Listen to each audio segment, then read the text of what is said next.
Welcome back to Gagnan. Abate. Abate.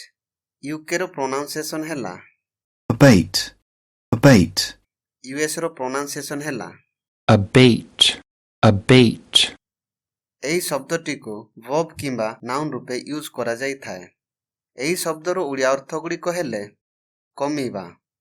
ଏହାର ମାନେ କମ୍ ଶକ୍ତିଶାଳୀ ହେବା କିମ୍ବା କିଛି କମ୍ ଶକ୍ତିଶାଳୀ କରିବା।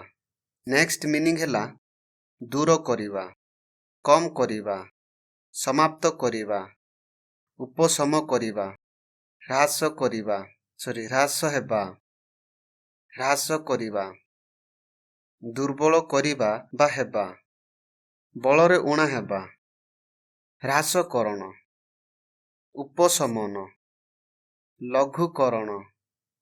ଜଣେ ଇଟାଳୀୟ ମହନ୍ତ କିମ୍ବା ଖ୍ରୀଷ୍ଟୀୟ ଧର୍ମ ଯାଜକ ମଣ୍ଡଳୀର ଅନ୍ୟ ସଦସ୍ୟ। ଏହାର ପ୍ରଶାସନ ଶବ୍ଦାବଳୀଗୁଡ଼ିକ ହେଲେ ଦୂର କରିବା, ଉପଶମନ କରିବା, କମ୍ କରିବା, ସମାପ୍ତ ହେବା, ସମାପ୍ତ କରିବା।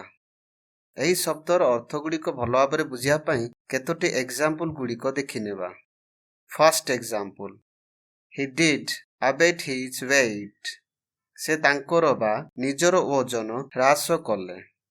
The storm, wind, rain had started to abate। ଝଡ଼ ବର୍ଷା, ପବନ, ବର୍ଷା କମିବା ଆରମ୍ଭ କରିଛି। ଏହି ଶବ୍ଦର verb ର ସମସ୍ତ ରୂପ, ବହୁବଚନ ରୂପ ଏବଂ ସିନୋନେମ୍ସ ଗୁଡ଼ିକ ନିଜେ ଦେଖିନିଅନ୍ତୁ।